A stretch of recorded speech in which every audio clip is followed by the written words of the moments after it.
حرکت چهارم از شیبافای سری دوم. ابتدا پا رو به اندازه 2 برابر عرض شانه باز میکنیم.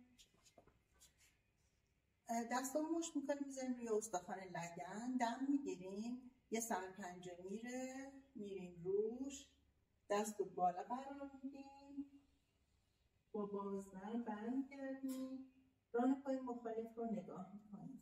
دم وسط، سرپنجه برمیگرده، پای بعدی میره، با بازدم کشش، انتهای حرکت بازدم کامل تخلیه میشه، دم وسط، بازدم، دم، بازدم، یک بار دیگه دم،